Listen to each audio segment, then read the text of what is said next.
Hi everyone, welcome to the weekly politics show. I'm Councillor Puru with co-host Councillor Andrew Wood. So in this show, we're gonna breaking news. There's been an announcement by the mayor, possible U-turn on livable streets. Andrew and I were going through the statement, trying to figure out what it means, but we'll discuss our interpretations in that segment. And then after that, issues with housing associations, it's one of the issues that comes up regularly as councillors, with a focus on Spitalfields Housing. And then followed by the Chinese embassy. There's a demonstration at the Chinese embassy. Andrew's going to be there. He's going to give the details, as well as the ask of the campaigners and who's involved. And finally, we might have some time for a bit of gossip. Play your cards right, Tower Hamlets Labour Party, who's on the up in terms of the councillors and who's bowing out. So there's quite a few Labour councillors are not standing again. And if we have time, we'll go through that discussion. So we'll straight after this segment, we're going to discuss this possible U-turn by the mayor and the lead member on Liveable Street. So we're going to go into a short break. Then after the break, we're going to discuss Liveable Street.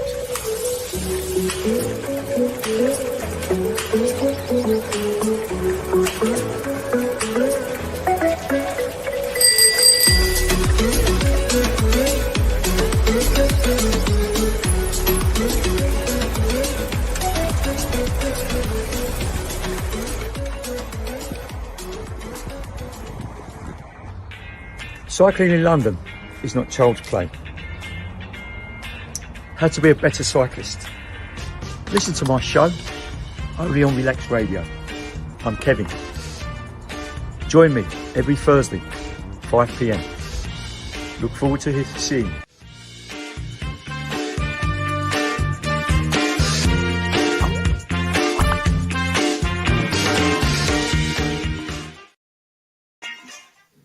Hi everyone, welcome back to the weekly politics show. I'm Councillor Puru with co-host Councillor Andrew Wood. So in this section, we're going to discuss this announcement that's popped up on Andrew's alert. It's been distributed on various social media forums.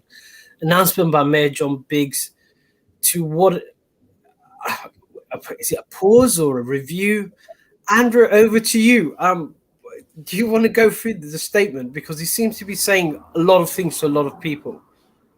Yeah, and I actually thought of something which I'll mention later about something called popular healthy streets, not livable streets, but healthy streets. But so in terms of the announcement itself, it's actually on the Tower Hamlets Council website. So if you go to the council website, go to the news section, it should be the first announcement if you want to read the original, and basically kind of starts off with an introduction from the mayor, and then I think maybe more importantly, so Councillor Cllr Chowdhury, who's now the new cabinet member for Highways and Public Realm. I'm actually going to read out first what he says, because I think that's actually the most interesting and probably the clearest bit in the whole message. What he says is, we're hearing from residents that in some cases, Liveable Streets programme is not solving problems of congestion, as people are still making local journeys by car. Traffic is just being pushed onto other roads and journey times are increasing. We need to quickly review this and get it right. And while we don't think it will need a large-scale reversal or abandonment of existing schemes, it does mean we will not be developing the future phases of Liveable Streets as we had planned. And then in terms of some of the other more specific detail, it says the Bethnal Green review will look at road closures to the west of and including Warner Place and Squirry Street. In Bow, further impact studies are needed following comments from Transport for London about the impact on local bus services, meaning elements of the scheme will need to be delayed and possibly redesigned. But it's not clear what they mean by that. And then just the final bit I'll read out. The mayor has also announced that the Brick Lane road closures will stop completely in October. And then the other thing they sort of say is that the existing 7 schemes currently underway, so that's Bow, Bethnal Green, Wapping, Old Ford West, Shadwell, Brick Lane and Barkentine, will kind of finish, but that the other schemes won't happen now, at least not as livable streets. And And the reason why I mentioned Poplar Healthy Streets is actually the council are working on some changes to Poplar High Street. It's actually run by Sustrans, not by PCL, and they call it Healthy Streets, but it also involves bus gates and other road changes. So I was kind of thinking as I was reading this, are they just rebrand the whole thing as Healthy Streets and continue under a different name because Liveable Streets has become so toxic, or is it a genuine pause? And I don't still think this is entirely clear from the announcement tonight exactly what this means for roads in the future. And the last thing I'll say before I hand back to Puru is that there are still issues on our roads that we need to fix. So, for example, Marsh Wall on the Isle of Dogs, it's a very dangerous road to cross. We've been asking for pedestrian crossings for years, and nothing has ever happened.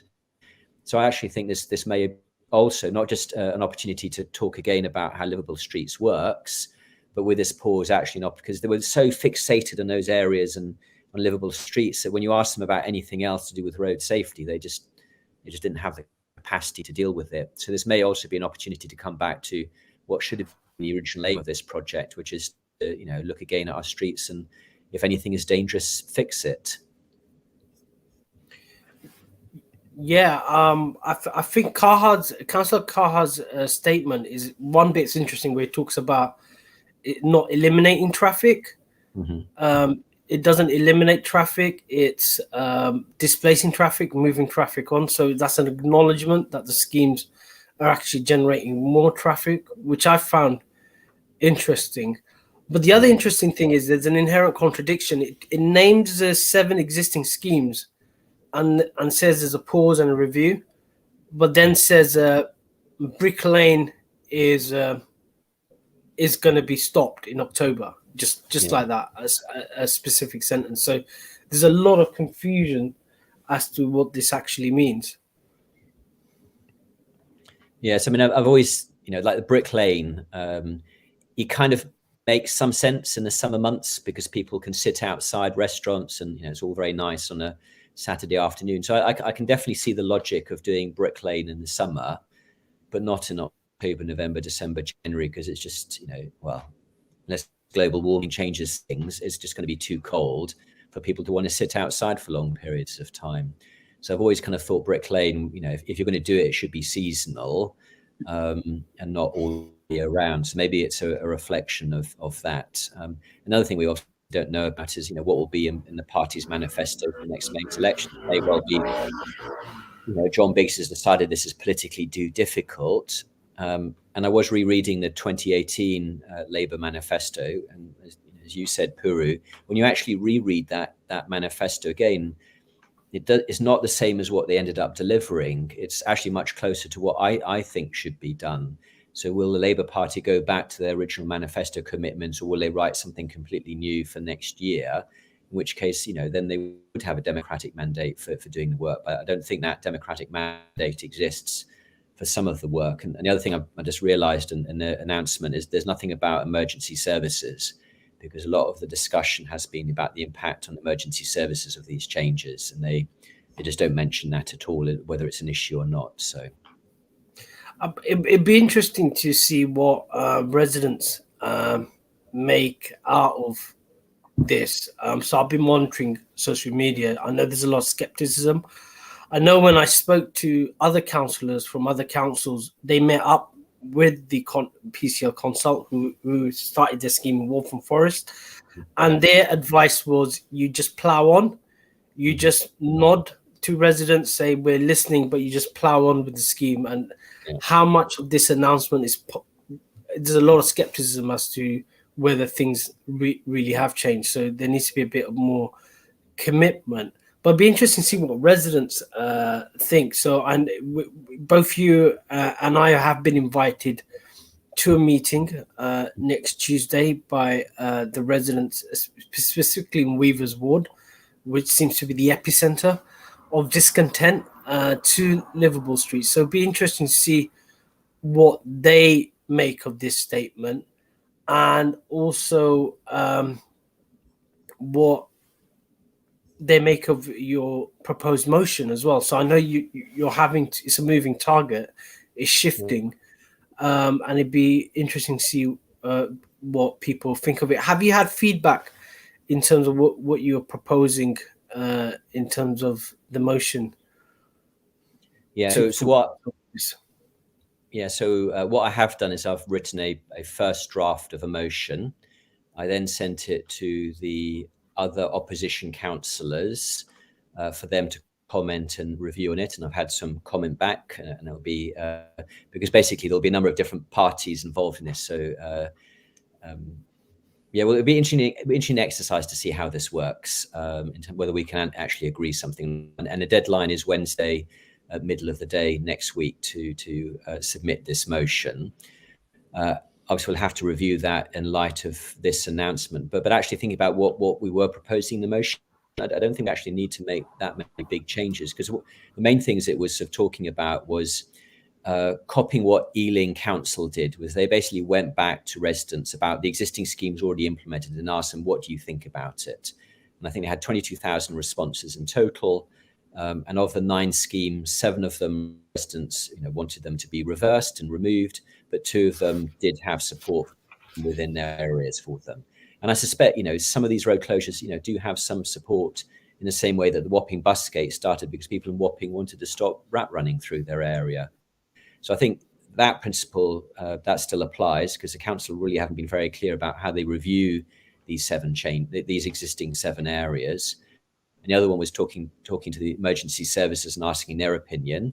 I think that still applies. And there was a bunch of other stuff in there in terms of recommendation. The other thing I said in last week's radio show is I would do a survey about some of the recommendations, and I said I'd do it by Tuesday, and apologies, I was just so busy I didn't do it. And the survey was ready, well, at least the first draft was ready at sort of 6:20 today for me to review when I saw the announcement about all of these changes. So I'm going to have to review that consultation, and I'll probably publish it tomorrow now.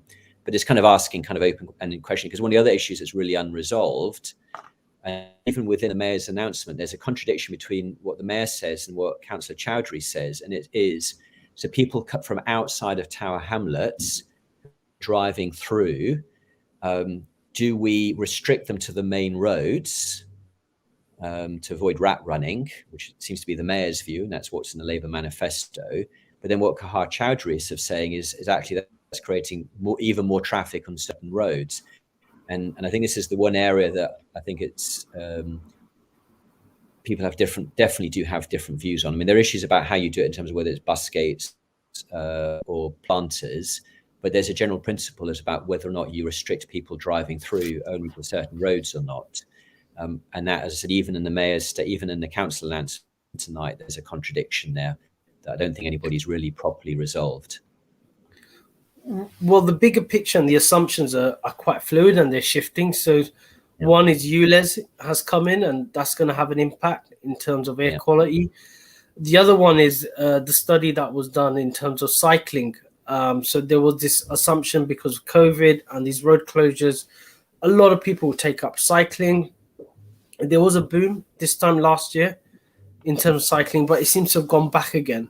So we've hit a plateau, peak cycling, so to speak, and I don't think it is shifting people's behavior. So these assumptions that all of a sudden people are going to take up cycling because of road closures hasn't happened. Obviously there are other issues, and I personally think that we're not looking into these other issues, like, for example, financial barriers to cycling, especially if you have young children, etc., especially in terms of maintenance. So these haven't been addressed. But it seems like it's a moving target moving picture in all sorts of forms. Any final word, Andrew? I know you have to put in the motion, but is it Wednesday the deadline? Yeah. I mean, so there can be friendly amendments to the motion submitted the day before. And it may be if things keep changing, that I might ask somebody else to submit a friendly amendment. But yeah, the deadline is Wednesday. But the motion is very much focused on how we make decisions. So it's not sort of saying, remove that planter, or that road should be closed. It's about how do we reset this, and how do we collectively make this decision, and how do we avoid further division going forward? And it talks about some other stuff. So I mean, the thing you said about cycling, the other thing that's happening is e-scooters are taking off, noticing more and more e-scooters. So how do we adapt to that when one day they will be made legal? So yeah, this is a difficult subject. And yeah, hopefully this weekend you will actually get this survey that I've been talking about for over a week now.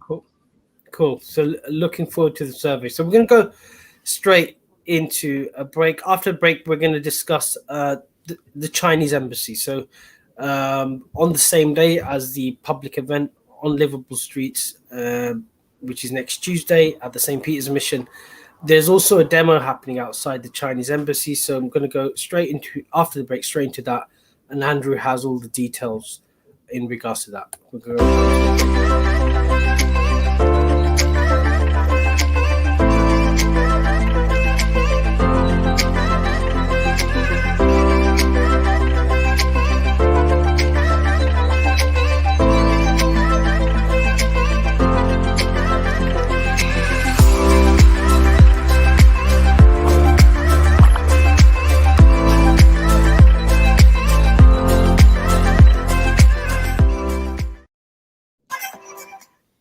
Hi everyone, welcome back to the weekly Politics Show. I'm Councillor Puru with co-host Councillor Andrew Wood on Relax Radio. So on this segment, we're going to talk about the protest next Tuesday outside the Chinese embassy, as well as the campaign to change road names. So Andrew, tell us more about this protest. Who's it organised by, and what is the ask of the campaigners?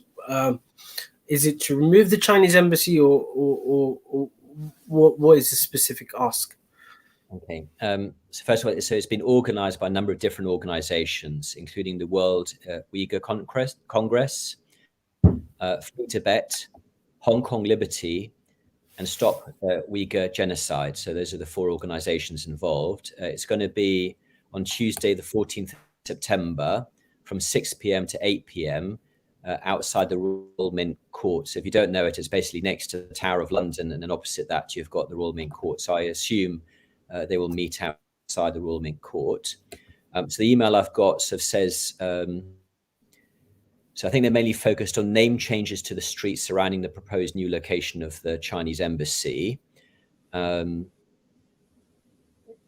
there may be on other subjects, but I think that's the main thing that they talked about in the email to me. Obviously, they will wish to talk about other subjects as well on that evening. So that's what their proposal is.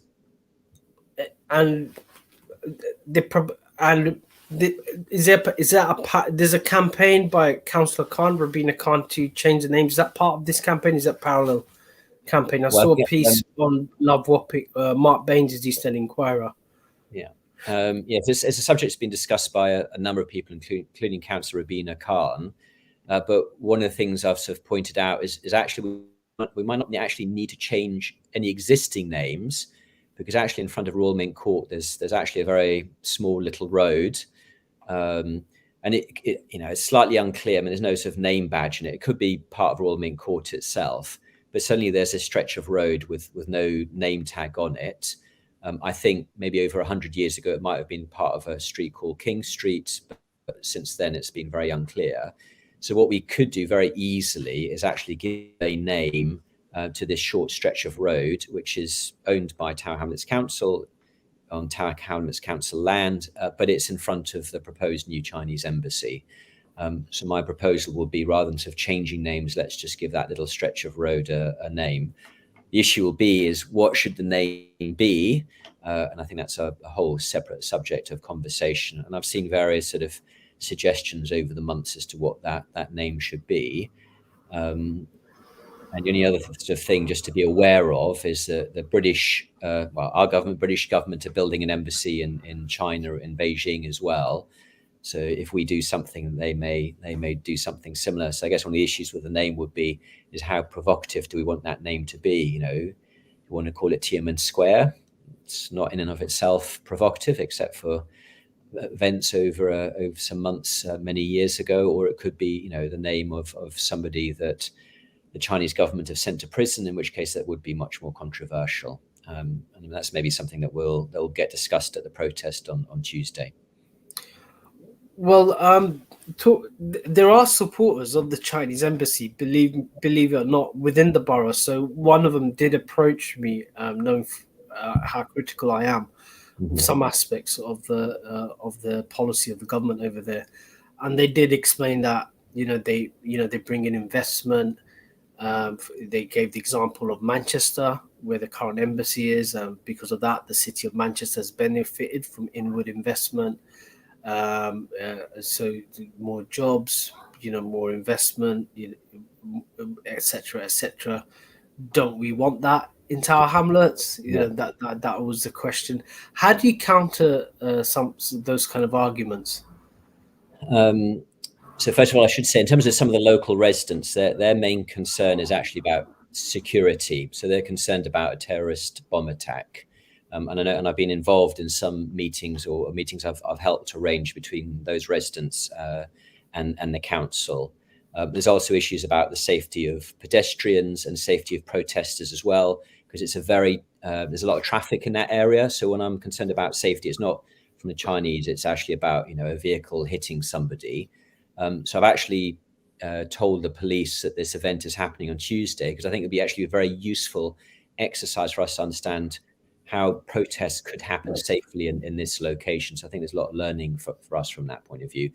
I'm actually one of those people who's not actually against the embassy moving. I want to have good relationships with the Chinese government. I believe in diplomacy. I think it's important for them to have a big and functioning embassy in London, and Royal Mint Quarters is, I know local residents may disagree with some of this. They dispute it's a good location.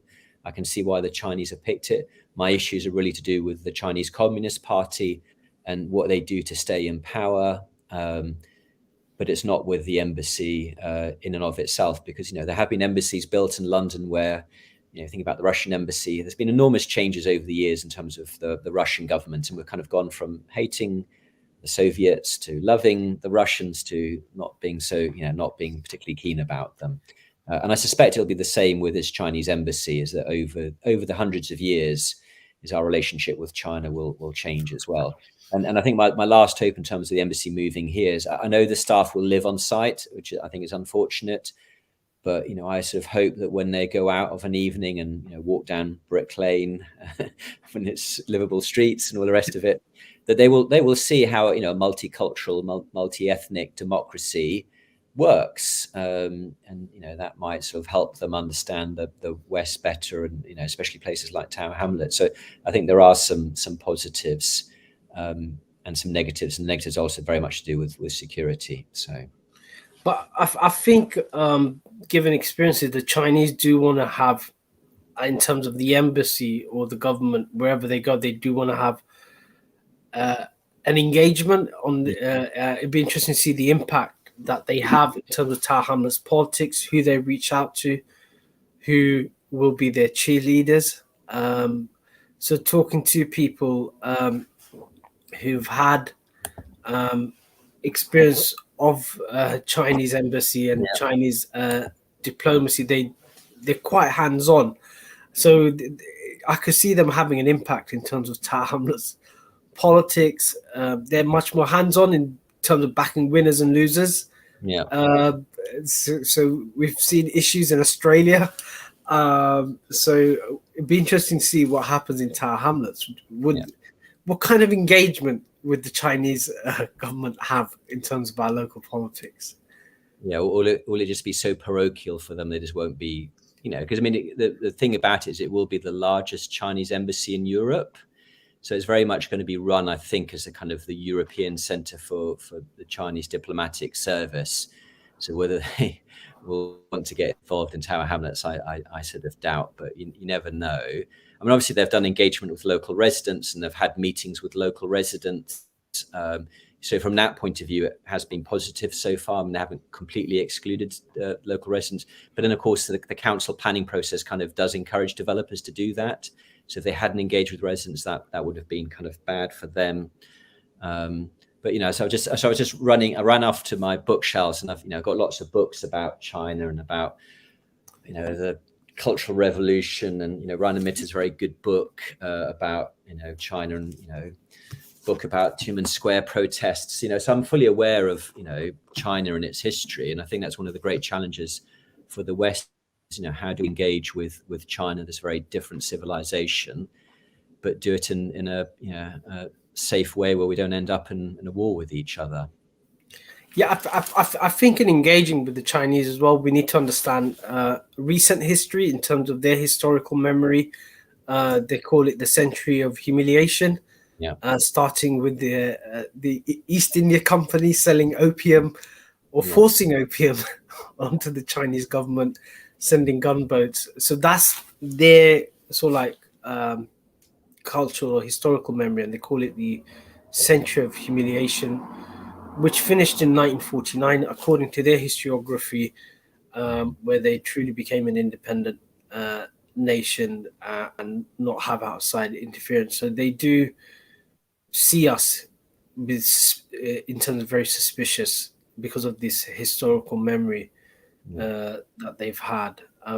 So it's interesting. It's sort of like different people have different perspectives on events, but that seems to be that historical experience seems to guide their view of how to interact, especially with Europe and North America. No, and they've also got this thing called, wolf diplomacy, which is quite an aggressive sort of tone, so very different from even sort of 10 years ago. But one of the things, my sort of hope is that the West has made some major mistakes over the years, centuries of mistakes, not just in recent years. And one of them obviously was the Opium Wars and some of the ways that we treated China in the past. But I think the Chinese government is repeating some of our mistakes from the past in terms of, they're treating Xinjiang as a colonial entity, and some of the things that they're doing is what the British used to do in Kenya, for example, with the Mau Mau rebellion or other things. And if they don't learn from our mistakes, they will repeat our mistakes. And that's what I think they're doing sort of right now. And hopefully with lots of Chinese embassy staff with the ability to go into bookshops, and obviously they're not going to take books like that home, but they might find a way of maybe hopefully reading them. Because I remember I was in a sort of university debate a few years ago. It was like an evening, I think, LSE, they had some debate about China. I kind of, in the days when I still had evenings when I could do whatever I wanted, I went to one of those, and it was very interesting kind of listening to the author. But there were people in the audience from mainland China who had very different views. Also, I was in a conservative, I think in Manchester, so every year there's an annual conference, conservative conference, and there was a session about sort of China. And they invited sort of 3 politicians from Hong Kong to speak about their experiences in Hong Kong. And then a Chinese journalist kind of stood up and sort of started shouting about, you're lying, and they weren't lying. But I guess she felt she had to say that. So yeah, it obviously in terms of it'd be interesting to interact, because obviously they will claim they have a different interpretation of democracy, that there's different, they have a version of democracy that they believe works. It's a democratic society, and they're saying that we shouldn't be so universalistic about our versions of democracy. But it'd be interesting to see whether they engage, and be interesting to see the debate whether Chinese diplomats do engage with us and have those discussions. But can you give the details of the demonstration again, just for viewers? Okay, so it's on Tuesday night, 14th of September, from 6 p.m. to 8 p.m. outside the Royal Mint Court. So it's very close to Tower Gateway DLR station. If you sort of make your way to St. Catherine's and go north, you'll find it. And as I said, this is the first demonstration that's ever happened in this location. So I think we'll see how many people turn up, but hopefully it should be quite visual, and you should be able to spot it quite easily. Gotcha. So we're going to go into a short break. After the break, we're going to discuss issues with housing associations. I know I get a lot as a council in Miah. We've got 2 big housing associations, Andrew's got one big massive one in your ward, one housing, but we're going to have a specific focus on Spitalfields Housing, which is an interesting housing association. It came out of the squatters movement. On paper, it's resident led, but it always seems to have issues, and we're going to discuss some of those issues. So we're going to go into a break now.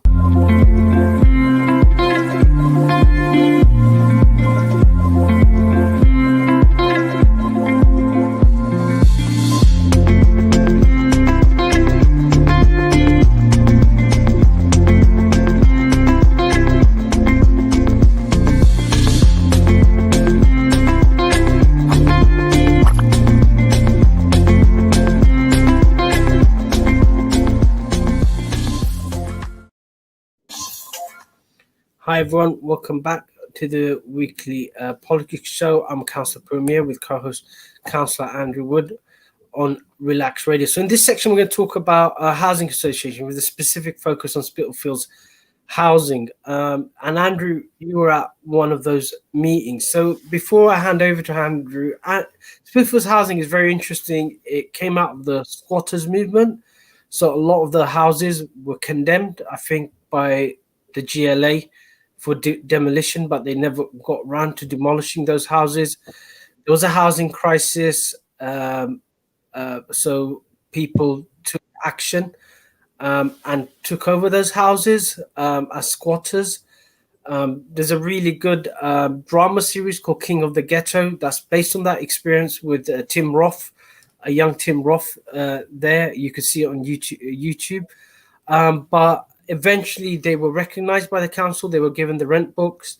They were recognized by the council and were recognized as a co-op because some change in legislation by the government. And eventually, they became a housing association. And a lot of the figures in Tower Hamlets politics came out of that housing association who still have an impact. For example, Councillor Chunu was involved in it, Abdulmukit Chuni, the current council of Weavers, who's standing down. So, Andrew, over to you. You were there. You were observing a meeting, or were you invited to a private meeting, or was it a public meeting? No, so it was a public meeting. So it was last Saturday. It was an emergency tenants meeting of Spitalfields Housing Association tenants in Greater X Street, and I was one of a number of councillors and politicians, MPs, who was invited. And I kind of knew the person who invited me. And I also knew, so before all of this, so back in April, councillors or a number of people received some whistleblowing allegations about Spitalfields and the management of Spitalfields. And I know that the council passed those allegations on to the housing regulator to look at. So I kind of already had Spitalfields on my radar, and I already knew that there were some issues and complaints. But having said that, I've been helping one person, because one of the interesting things about Spitalfields Housing Station, actually got property well outside Spitalfields. So one person I've been helping is actually in Shadwell, I think. And I didn't have any particularly sort of bad experiences. But anyway, so I went on Saturday, and it was very interesting to hear directly from residents of all types, some leaseholders, some shareholders, but many of them making very similar allegations about their housing association. And I should say that most housing associations are pretty poor. And it's very easy to find people from any housing association who've got really severe complaints. This is not that unusual. But what was interesting is the second meeting. So last night, we had the Housing and Regeneration Scrutiny Subcommittee meeting. And the first item on the agenda was the performance report submitted. So what we do is each of the major 15 housing associations submit to us their quarterly performance reports. Is put together in one report so they can see how they all did, and then they attach some commentary. So, looking at it, Clarion, really bad, East End Homes, really bad, Gateway, really bad. And then it was very interesting when it got to Spitalfields Housing Association, according to their own performance stats, if you exclude maintenance, they're actually the best performing housing associations in Tower Hamlets. And I was thinking, this is a bit strange, what people are telling me and what is actually being presented. But what they did confirm, to be fair to them, is they confirmed in the written submission that they've not had a maintenance team in place since last December. So you've got 732 homes across Tower Hamlets without a permanent maintenance team, which is extremely unusual.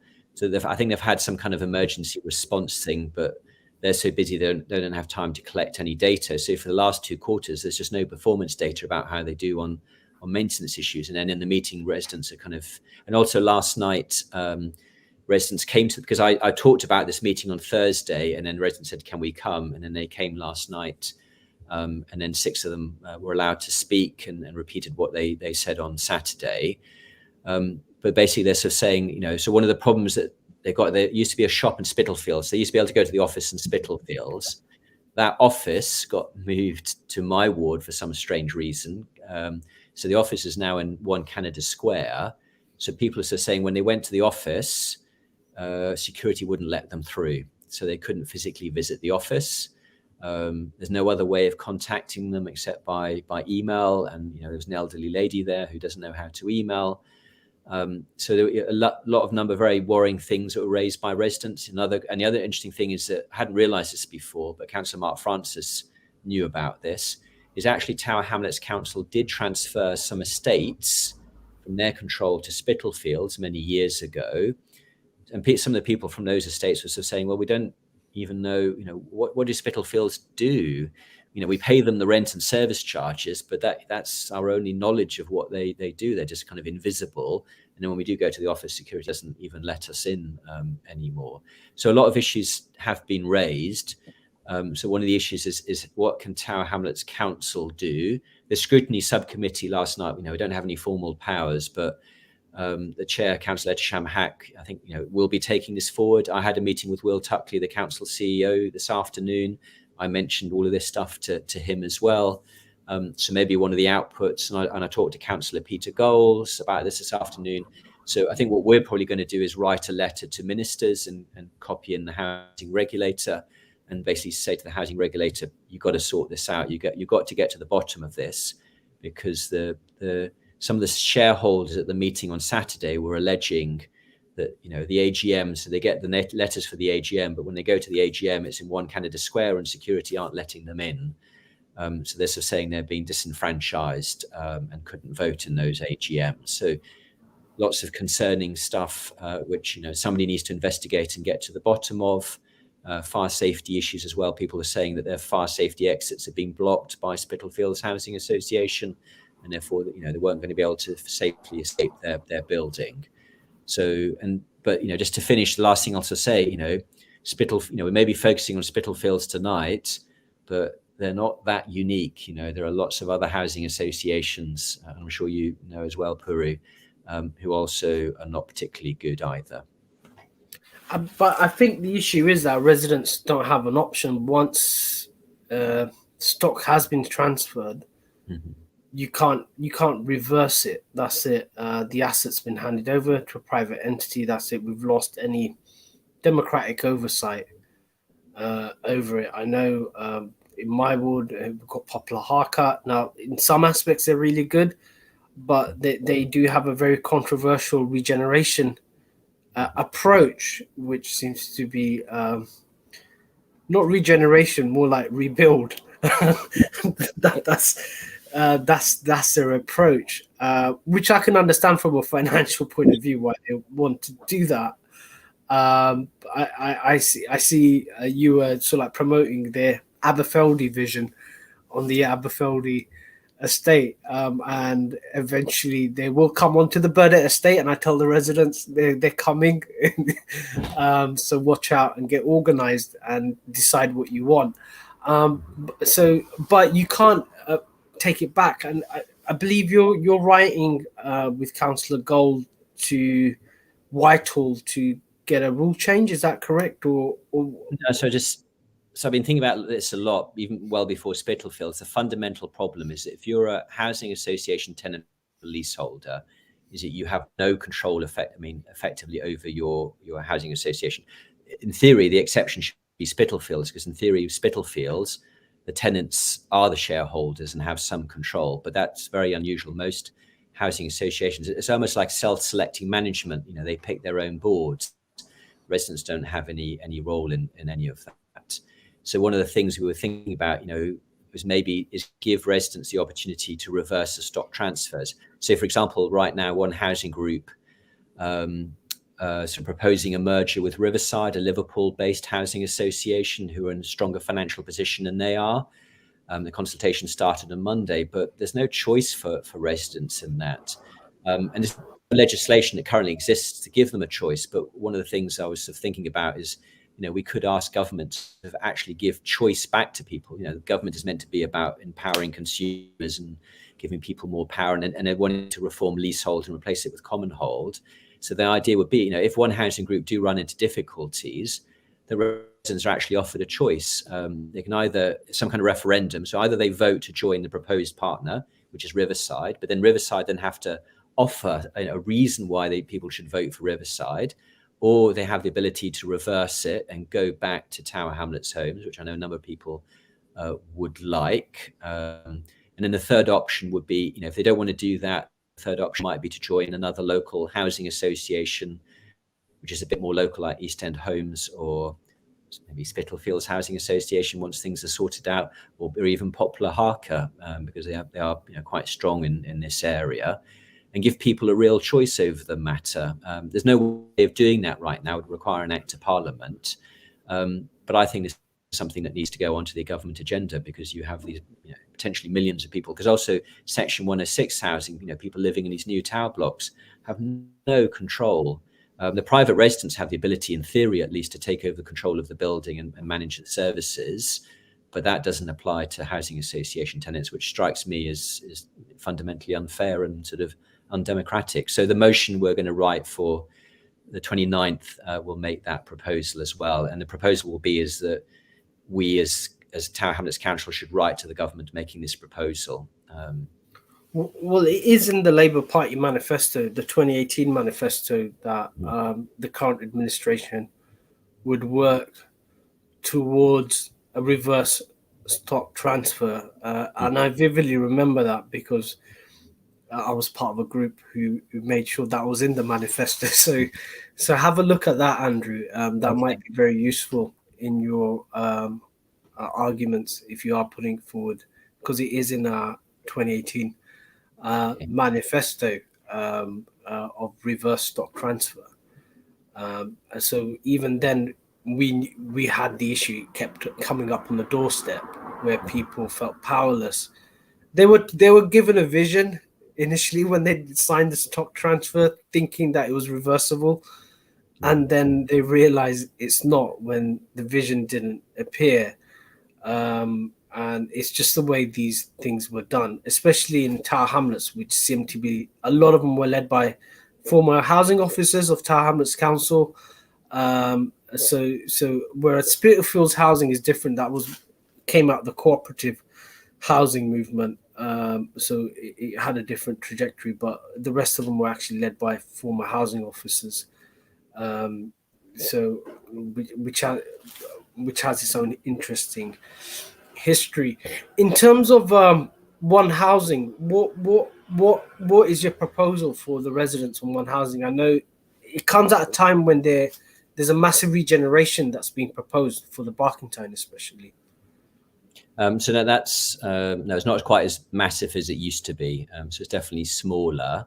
There's a consultation underway on the Kingsbridge, but no, there's actually two areas in my ward where residents have actually voted for change. One of them is on Cllr Road, the other one is Bellamy Close. So much sort of smaller sort of changes, but no, residents have voted for those changes, which I'm sort of happy with. But I think this is part of the problem in terms of One Housing Group in Riverside. I can advertise a consultation. I know Mayor John Biggs has organised a meeting for councillors to talk about it, I think on Monday night at 7. But I'm not sure, what powers do we have? It's not something we can stop. So all we can do is kind of suggest alternatives for the next time this will happen, because one of my concerns is that these housing associations are just becoming bigger and bigger, and it's like they're swallowing each other up, and we may end up in a situation where we have like just 3 really big housing associations covering the whole country, and maybe 1 or 2 other small ones like Spitalfields, because that's the logical thing that's happening. Notting Hill and Genesis can't remember what the other ones are, but yeah, there's been a number like that where they've kind of been swallowed up over the years. And ironically, One Housing Group weren't the original housing association for the Barkentine.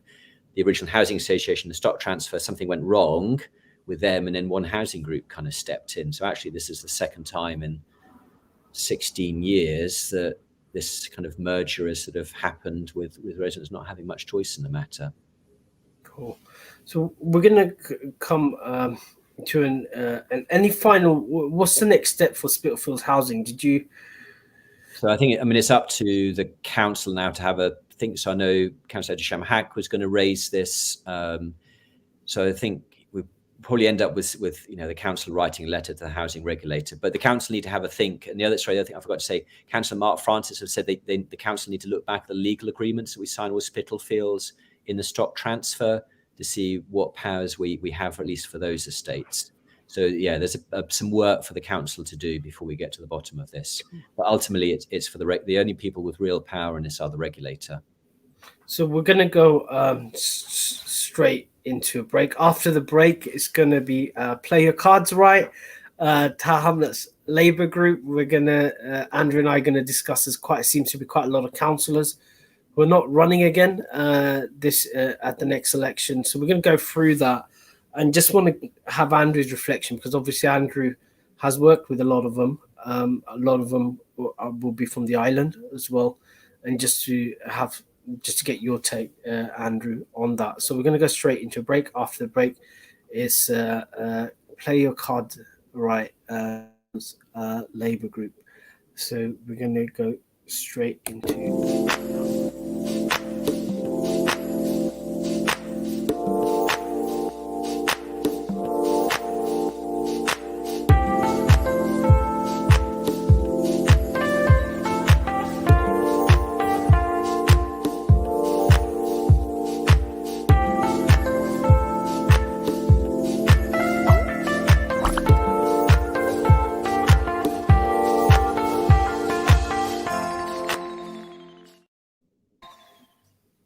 Hi everyone, welcome back to the weekly podcast. I'm Councillor Puru with co-host Councillor Andrew Wood. So in this section, we're going to talk about the councillors in the Labour Party, Labour councillors who are not standing at the next election. So just to give readers and listeners the context, the Taham as Labour councillors, you have to stand again. Go back to the membership to see whether they want to have you an internal primary. So before that is set by the local party, existing councillors are asked whether they intend to stand again. So this time round, 10 councillors will not be standing again. Some of them are quite experienced. It has been a surprise to quite a few. So, for example, just going to start with the experienced councillors first. So, Abdul Mukwit Chinu is not standing. He's the councillor for Weavers. He's not standing again. Denise Jones, who's I think been a councillor for 24 years, is not standing again. Of Wapping. Councillor David Edgar has been involved in Tower Hamlets politics for over a quarter of a century. He's not standing again, my colleague on Miah End. And then Candida Rowland, who is an experienced councillor, been on the island. She's a local resident on the island and was the head of finance for the last 4 years. She's not standing again. So that's out of the experienced councillors. I hope I haven't missed anyone. And then in terms of one term, including myself, is Councillor Kirsten Perry, who's on Canary Wharf, your colleague, Andrew. Then Councillor Bex White, who's been quite vocal on issues on the environment and air quality due to her personal experience in her family of living on the Teviot estate along the A12. So she's been an active campaigner for clean air. Also, Councillor Salva is not standing again. Again, been very active on issues, especially Tower Rewards, quite active. And then who else? So have I missed it? So how many do you have? I've got 8. Actually, Councillor Abab Hussein, the current Speaker of the Council, he's not standing, which was a shock announcement. He got one of the highest votes in 2018 in terms of numbers. So it's a fairly wide mix of councillors in terms of experience, in terms of geography. It does leave the Labour going into the elections with a massive hole in terms of experience, because people like Councillor David Edgar and Denise Jones came with a lot of experience. So I've benefited from David Edgar being a colleague, and I've seen the good work that he's done on the ward quietly as a resident, and a lot of good things have happened on the ward, and I do explain that to residents. It does help to have an experienced councillor to get that investment into a ward or get things right. And David Edgar was quite pivotal in terms of Mile End. And that's, I always tell residents, you're very fortunate to have quite experienced councillors. And before that was Rachel Saunders, who I replaced as Mile End councillor. She was quite pivotal in a lot of the infrastructure improvements on the ward. You raised this issue before about not retaining councillors and how that has a massive impact, and you picked that up, that there seems to be a pattern in terms of Tower Hamlets politics where we're not being able to retain good, experienced councillors or talented councillors, quote unquote. Yeah, because I mean, one of my concerns, obviously we've gone through this before in 2018. So in 2018, it was a smaller Labour group, but we also lost a lot of experienced and very capable Labour councillors who decided not to stand again.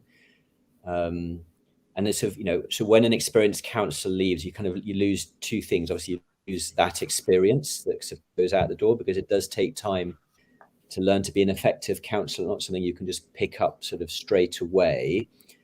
And then kind of the other issue as well, and sort of looking at, that there's going to be some big gaps in committees post next May, because some of those people, like, for example, Candida Ronald, a critical member of committees for years and years, chair of pensions for a period of time, I think chair of audit as well.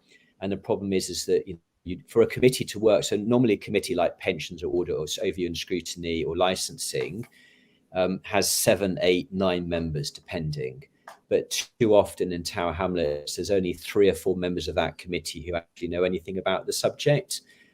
So either you have new people join, and by the time they know what's happening, they've been moved elsewhere.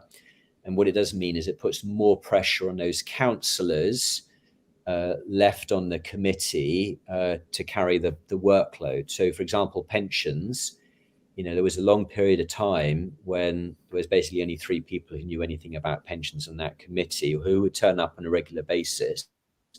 And if they didn't turn up, then you have problems with that committee, but then that puts more pressure on those people. And as I said, Councillor Candida Ronald was one of those people, which means then perhaps they don't want to then stand again and have to do the whole thing again. And the other thing, of course, we don't know what the election results are going to be next year. So there may well be other losses of other people as well, because the electorate have decided that they want a fresh face. But yeah, no, so in terms of, Kirsten Perry as well, I mean, that will be a loss on the ward, because actually the way Kirsten and I work has been very complementary. I do lots of stuff on social media. She's, much more one-to-one relationships. So if people, she always asks people to give her a phone call, whereas I sort of tend to do email. So I actually think, we've been quite complementary in terms of the way we work with residents. So her going is going to leave a hole. And that also means, the election in Canary Wharf ward is going to be even more competitive than I originally thought it was going to be. So, but no, it's not great for Tower Hamlets. We need people to stick around with their experience. So, I think one of the interesting thing is the shift in the political direction of the current Labour group of councillors. So, just to give viewers and listeners a broad idea. So imagine the Labour Party, but the Labour Party is made up of three parts. With these current councillors stepping down, a lot of them would self-describe themselves on the left, or what they call the soft left of the party. They're standing down, so that shifts the centre of gravity of the current group of Labour councillors away from that, which is different place for where the members are. So it's going to have a very interesting dynamics, and we're kind of like seeing some of a fracturing between the membership and the Labour group of councillors. If people observe social media, you're seeing that. I call it the hashtag Forever Wars. It's one of those ones, but obviously I'm staying silent. What's your take? It looks like if you were sort of like campaigning against the Labour Party, it makes it much easier to because you're not with a councillor because of the casework. Yeah. You can always go back to your casework as an extra sort of like electoral vote bank. Once a councillor steps down, the local party, whichever they're part of, loses that sort of like extra personal vote bank that they bring along. So it must make things much easier. For example, Andrew, if you're running in Canary Wharf, or say Conservative or Spire running in other parts of the borough, it does make things easier. Yeah, I mean, it definitely sort of opens things up for opposition parties because you don't have that incumbency advantage. You know, so for example, for Candida Ronald, you know, she easily got re-elected in sort of 2018, and you know, she has done lots of casework. You know, so people know her. Same with Kirsten. You know, would know her name from the work that she did. And this is one of the interesting things. And so this will be, I may well be the ultimate test case of this next year. So when people go on their ballot paper, you've got the name of the candidate and the name of the party. What do people go for? Is it the name of the party or the name of the person? If they go for the name of the party, I'm also gone next year. If they go for the name of the person, then I have a chance of being re-elected next year. And, you know, there definitely are cases where people were sort of well known. So I'm going to give you another example, like David Chesterton was well known in the area before he became a Labour councillor. So one of the ways of getting around this problem would be for the Labour Party to pick people already known in their communities because of the good work that they do in those communities, because again, that gives people a bit of a name advantage as well, or they may come with their personal support base as well. But no, I think this will be, it will be good news for the opposition parties. Less good news for Tower Hamlets itself, because we're losing a lot of experience. But it also depends on the replacements. You know, we may be lucky and get some really good replacements, and that will be up to the parties to pick good candidates and for the electors to do a good job next May. So, no, definitely. We're coming to the end of the show. Any final words, Andrew, what to watch out for next week? Obviously, you got Super Tuesday. Let's call it Super Tuesday. You got the demonstration at the Chinese embassy. Plus, you got the Liveable Streets, a public talk at St. Peter's Mission. Wednesday is the deadline for the motion. Anything else to watch out for next week? Well, a lot of people in Tower Hamlets will be going to a major fire safety cladding protest in central London on Thursday. I know I'm going. I think Councillor Gold said he was going as well. So it's Thursday, the 16th of September, 1 p.m. at Parliament Square. So given that Tower Hamlets is the worst affected borough in the country in terms of fire safety and cladding issues, I expect a number of people from Tower Hamlets to be at that protest as well on Thursday at 1 o'clock. Cool. I've got a personal shout out. We've got a final Save Brick Lane rally. There's a planning meeting coming up on Tuesday. So we're going to do a funeral procession, mock funeral procession. So we're going to carry a coffin, which we're still trying to locate a coffin to buy. Hopefully that will make one over the weekend. And so please come along, 11:30 Alta Valley Park. Come and join. We've secured a local vicar who's going to lead the procession. So it's going to be quite a good visual. So please come along, join us 11:30 Alta Valley Park. There's going to be some speeches, and then I think 12 o'clock we're going to start with the procession and walk down Brick Lane.